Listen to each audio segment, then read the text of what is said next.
ఉస్మానియా విద్యార్థి నాయకులుగా ఈ తెలంగాణ ఉద్యమంలో అసూలుబాసి ఎంతోమంది ప్రాణ త్యాగాలు చేస్తే వచ్చి మేము కొట్లాడితే వచ్చిన తెలంగాణలో కొత్త తరానికి అవకాశాలు కల్పించడానికి కవిత గారు వస్తున్నారంటే మేము ఆహ్వానించినాం. మేము ఒకటే అడుగుతూ ఉన్నాం, కవితమ్మని నువ్వు కవిత నుండి కవితమ్మగా మారినావు.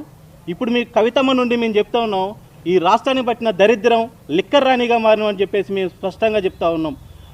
ఏదైతే నీ ఉద్దేశంతో ఏదైతే కొత్త వారికి అవకాశాలు ఇవ్వాలని నువ్వు వస్తున్నావో, పవన్ కళ్యాణ్ గారు కూడా ఎవరైతే ఇక్కడ తెలంగాణ కోసం కొట్లాడి వాళ్ళ యొక్క త్యాగాల నుండి ఈ రోజున అసెంబ్లీ బయట అంటే కనీసం కార్పొరేషన్ చైర్మన్లు కానీ కార్పొరేషన్లో డైరెక్టర్లు కానీ మెంబర్లు కానీ పరిస్థితిలో ఈ రోజున ఉస్మానియా విద్యార్థి నాయకులు అన్ని పార్టీలో ఉన్నారు.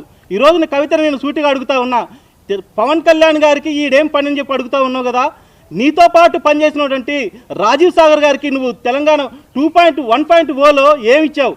అదేవిధంగా జాగృతి శ్రీకాంత్ గారికి ఏ అవకాశాలు కల్పించావు? శేఖర్ గారికి ఏ అవకాశాలు కల్పించావు? లింగం గారికి ఏ అవకాశాలు కల్పించావు? వీరు నువ్వు జాగృతి పెట్టిన కానుండి నీ వెన్నంటే ఉన్నారు కదా, వాళ్ళకి ఎటువంటి అవకాశాలు కల్పించావు 1.0లో? ఈ రోజున 2.0 అని తీసుకొచ్చేసి మేము అవకాశాలు కల్పిస్తాలంటే మేము నమ్మాలా? ఇటువంటి అవకాశాలు ఈడున్నటువంటి దళిత బిడ్డల మాల మాదిగ బీసీ కమ్మరి కుమ్మరి గౌడ యాదవ విద్యార్థి నాయకులకి అవకాశాలు కల్పించడానికే ఈ రోజున పవన్ కళ్యాణ్ గారు ఈ యొక్క జనసేన పార్టీని ఈడ అభివృద్ధి చేయడానికి వస్తే నీకేంటి నొప్పి అంటున్నావు. గుర్తుపెట్టుకో కవితమ్మ, ఈ రోజున నువ్వు 400 కోట్ల రూపాయల విలువ కలిసిన హోటల్ స్థాపించుకుంటే పర్లేదు, 50 ఎకరాల ఫామ్ హౌస్ కట్టుకోవచ్చు, నీ యొక్క జాగృతి ఫండ్ మీద లక్షల కోట్లు నువ్వు వేల కోట్లు దోచుకోవచ్చు, నీ యొక్క బినామీ ఆ ఆర్మూరు పాండు పేరు మీద అనేకమైన బినామీ ఆస్తులు పెట్టుకోవచ్చు. కానీ ఈ రోజున రాజ్యాంగబద్ధంగా ఏదైతే చట్టాలకు లోబడి పవన్ కళ్యాణ్ గారు ఆ యొక్క కోడి చెరువు యొక్క ల్యాండ్ని కొనుగోలు చేస్తే రైతుల నుండి తప్ప అని మేము అడుగుతూ ఉన్నాం. ఈరోజు మేము చెప్తా ఉన్నా, ఈరోజు వీళ్ళు కోడి చెరువు అంటే ఏం చేశారా అంటే కోడి చెరువు మీద కోడిగుడ్డు మీద ఈకలు బీకారు. చివరికి అదే జరిగింది.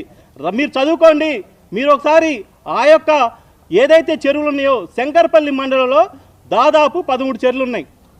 ఆ చెరువులని 2017లో స్వయానా మీ నాన్నగారే నోటిఫై చేశారు. ప్రైమరీ నోటిఫికేషన్ వచ్చిన తర్వాత 2024లో పూర్తిగా నోటిఫికేషన్ వచ్చింది. ఆ 13 చెరువుల్లో కూడా అన్ని పట్టా ల్యాండ్స్ ఉన్నాయి, ఒకసారి వెరిఫై చేసుకోమని చెప్పి మేము చెప్తా ఉన్నాం. కాబట్టి కవితక్క, నీ యొక్క లిక్కర్ రాని, అక్కడేమో డైమండ్ రాని, ఇక్కడేమో లిక్కర్ రాని, వీళ్ళు 2 రాష్ట్రాలకు పట్టిన దరిద్రాలు. వీళ్ళు ఇక్కడ ఉంటే మాత్రం ఎటువంటి అవకాశాలు మాల మాదిగలకు కానీ బీసీ బిడ్డలకు కానీ వచ్చే అవకాశాలు లేవు. ఎంతో మంచి హృదయంతో ఈ రోజున రాజకీయ అవకాశాలు కల్పించాలని వస్తున్న పవన్ కళ్యాణ్ అడ్డుకుంటే ఖబర్దార్ హెచ్చరిస్తూ ఉన్నాం. లిక్కర్ రాని, ఈ రోజు నుండి నిన్ను లిక్కర్ రానిగానే మేము పిలుస్తామని చెప్పేసి ఈ యొక్క మీడియా సమావేశం ద్వారా తెలియజేస్తూ ఉన్నాం. వర్షం పడుతుంది. పవన్ కళ్యాణ్ గారు జనసేన నాయకులకి కార్యకర్తలకి వీర మహిళలకి ఇచ్చిన ధైర్యం నిజంగా మనస్ఫూర్తిగా కళ్యాణ్ గారికి మనస్ఫూర్తిగా ధన్యవాదాలు. అలాగే ఆయన మాటలని ఎన్ని రకాలుగా వక్రీకరించాలో అన్ని రకాలుగా వక్రీకరించి మాట్లాడుతున్న ప్రజా ప్రతినిధులకి మరియు కొంతమంది నాయకులకి ఎన్నిసార్లు చెప్పినా అదే పాట, ఏం చెప్పినా సరే తిరిగి ఆవు పాట ఉంటారు కదా, అదే మాట్లాడతారు తప్ప వాళ్ళు మారని అర్థమైంది. తెలంగాణ మీ అయ్యే జాగీరా అన్నందుకు దాన్ని ఎంత వక్రీకరిస్తున్నారంటే, తెలంగాణ మీ అయ్యే జాగీరా అన్నది ఆయన మీ పాలకులని ఎవరైతే మీరు మాట్లాడుతున్నారో మా అయ్య జాగీరా అని మాట్లాడుతున్నారో వాళ్ళని అన్నారు తప్ప తెలంగాణ ప్రజల్ని ఎవరు అనలేదు. తెలంగాణ ప్రజలదని ఆయనే నొక్కి వక్కానించి చెప్పారు. దాన్ని వక్రీకరించి ఎస్ మాయే జాగిరే, ఎస్ మాయే జాగిరే, ఎస్ మన అయ్యే జాగిరే, నేను తెలంగాణ బిడ్డనే, తెలంగాణ భూమి పుత్రులదే, ఆయన చెప్పింది కూడా అదే. దానికి ఎందుకు దాన్ని పదే పదే ఒక సెంటెన్స్ని పట్టుకొని మీ అయ్యే జాగిరి అంటారా, మీ అయ్యే జాగిరి అంటారా? ఆయన అన్నది మీలాంటి పాలకులు ఎవరైతే ఉన్నారో వాళ్ళని, తెలంగాణ బిడ్డలే జనసేనలో పోటీ చేస్తున్నారు. ఆంధ్ర వాళ్ళు వచ్చో లేకపోతే అమెరికా నుంచి వచ్చో పోటీ చేయట్లే. ఇక్కడ తెలంగాణ బిడ్డలు, తెలంగాణలో ఉన్న ఉద్యమకారులు ఇక్కడ పోటీ చేస్తారని చెప్పారు. ఇంత క్లియర్గా చెప్పిన తర్వాత ఎందుకు వక్రీకరించి మాట్లాడుతున్నారు అంటే, వక్రీకరించడానికి ఏం లేక ఏదో ఒకటి మాట్లాడాలి కాబట్టి రకరకాలుగా మాట్లాడుతున్నారు. మాట్లాడే వాళ్ళు ఏమైనా ఉత్తమలా అంటే అవినీతి చిట్ట. ఇక ఎన్ని రకాలుగా చెప్తాం. పొన్నం ప్రభాకర్ గారి గురించి 100 వస్తాయి ఇక్కడ లిస్టు. ఆయన చేసిన అక్రమాల గురించి 100 లిస్ట్ ఇస్తాయి. దాని గురించి పట్టించుకోము, దాని గురించి ఎవరు పట్టించుకోరు. ఈయన మాత్రం ఎప్పుడైతే పవన్ కళ్యాణ్ గారు వచ్చి మేము ఇక్కడ మా వాళ్ళు పోటీ చేస్తారు, తెలంగాణ బిడ్డలు పోటీ చేస్తారు అంటే చాలు విద్వేషాలు రెచ్చగొట్టేసి మాయే జాగిరి మీయ జాగిరి మాట్లాడుతున్నారు.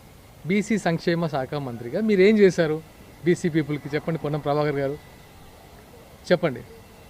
హుస్నాబాద్కి మీరు ఏం చేశారో చెప్పండి చాలు. ఫస్ట్ ఇవన్నీ పక్కన పెట్టేస్తే కాసేపు పక్కన పెట్టేద్దాం. ఇవన్నీ కప్పిపుచ్చుకోవడానికి ఏదో రకంగా డైవర్ట్ చేయడానికి డైవర్షన్ పాలిటిక్స్ చేస్తూ రకరకాలుగా నిందలు వేస్తూ చేస్తున్నారు. తెలంగాణ ప్రజలు అన్నీ చూస్తున్నారు. తెలంగాణ ప్రజలు మేము తెచ్చామని 10 సంవత్సరాలు పాలించిన నాయకులను చూశారు. మేము ఇచ్చామని చెప్పుకున్న మిమ్మల్ని 2 సంవత్సరాలు చూస్తున్నారు. 10 సంవత్సరాల పాలనలో 1200 మంది అమరవీరుల గురించి చనిపోయారని అందరూ చెప్తారు. కానీ 1200 మంది డేటా మీ దగ్గర ఉందా? 12 మంది అమరవీరుల కుటుంబాలు ఎలా ఉన్నాయో తెలుసా? ఎంత దయనీయ పరిస్థితులు ఉన్నాయో తెలుసా? కానీ ఆ 10 సంవత్సరాల్లో మీ 4 కుటుంబాలు మాత్రం రబ్బర్ చెప్పుల నుంచి బెంజుకాల వరకు ఎదిగాయి. అందరికి తెలియదా? మీరే చెప్తారు, కేటీఆర్ గారు మీరే చెప్పారు, మా ఎమ్మెల్యేలను చూసి ఓర్వలేక రబ్బర్ చెప్పులు వేసుకున్న స్థాయి నుంచి ఫార్చ్యూనర్ కార్లో తిరిగితే భరించలేక అన్నారు. కానీ పరిస్థితులు ఏంటి? ప్రజల సిచ్యువేషన్ ఎలా ఉంది? ఎక్కడ వేసినట్టు అక్కడే ఉంది కదా. ఉద్యమకారులు అసలు తెలంగాణ వాదం అనేది చాలా పవిత్రమైన వాదం. దాన్ని ఎలా వాడుకుంటున్నారంటే ప్రొఫెసర్ నాగేశ్వరరావు గారు సిపిఎం అసలు మీరు వ్యతిరేకి తెలంగాణ వాదానికి, కానీ వాడుకుంటున్నారు. ఇప్పుడు వాడేసేది అంత కదా. కాంగ్రెస్, ఎంఐఎం వీళ్ళందరూ వ్యతిరేకేగా. కానీ ఇప్పుడు తెలంగాణ వాదాన్ని వాడుకోవడంలో ఇంకా వీళ్ళని మించిన వాళ్ళు లేరు, కనబడట్లేదు. ఇది ఎంత అంటే విద్వేషాలు రెచ్చగొట్టేసి ఇంకా తెలంగాణ ప్రజల్ని నిరక్షరాస్యులుగా చేసి ఓట్లకు మాత్రమే పరిమితం చేసి మీరు మాత్రం రకరకాల బిజినెస్లు పెట్టుకొని రకరకాలుగా ఎదిగేసి ఇంకా ఉద్యమకారులు ఎవరు ఎదగొద్దు, ఇక్కడ ఉన్న పిల్లలు ఎవరు ఎదగొద్దు, మన 4 కుటుంబాలు ఎదగాలి. ఇంక తెలంగాణ ప్రజలు ఇవన్నీ చూస్తున్నారు. మాట్లాడలేకపోవచ్చు ఇప్పుడు, కానీ ఓటుతో బలంగా బుద్ధి చెప్తారు. అది గుర్తుపెట్టుకోండి. అలాగే ఎలా ఉంటుందంటే దయ్యాలు వేదాలు వల్లించినట్టు ఉంటుంది. అవినీతి కేసులో చిప్పకూడు తిని తీహార్ జైల్లో వాళ్ళు చెప్పే నీతులు కూడా వినాల్సి వస్తుంది. మనం ఇప్పుడు వాళ్ళు అవినీతి కేసులో జైల్లోకి వెళ్ళి 2.0 అని గెటప్పులు మార్చుకొని ఇప్పుడు వచ్చి మాకు నీతులు చెప్తుంటే మేము వినాలి. ఇప్పుడు మేము తెలంగాణ బిడ్డలు మేము వినాలి. అక్క మీరు ఎక్కడున్నారు? ఎప్పుడొచ్చారు తెలంగాణ ఉద్యమంలో? 2000లో స్టార్ట్ అయినప్పుడు మీరు ఎక్కడున్నారు? అమరవీరులు అయినప్పుడు మీరు ఎక్కడున్నారు? ఉస్మానియా క్యాంపస్లో తల్లులు తినప్పుడు ఇప్పుడు ఎక్కడున్నారు? అరే ఇదేదో ఉధృతంగా ఉంది, ఇది ఎక్కడేదో మంచిగా కమాయించుకోవచ్చు అని అమెరికా నుంచి వచ్చి బ్యూటీ పార్లర్లు పెట్టుకున్నారు. మీరు గుర్తులేదా? హిమాయత్ నగర్లో లాక్మీ బ్యూటీ పార్లర్ పెట్టుకొని ఇప్పుడు మీ ఆస్తి 8,000 కోట్లమ్మా. ఎక్కడమ్మా బుజ్జు ఖలీఫాలో మీ ఫ్లాట్లు? హైత్ ప్లేస్ ఎక్కడమ్మా? 100 కోట్ల హోటల్స్. అలాగే 50 ఎకరాల ఫామ్ హౌజులు ఎక్కడి నుంచి వచ్చినాం ఇవి? మరి తెలంగాణ అమరవీరుల పర్సెంట్, అమరవీరుల కుటుంబాల పర్సెంట్ అమ్మా చెప్పండి.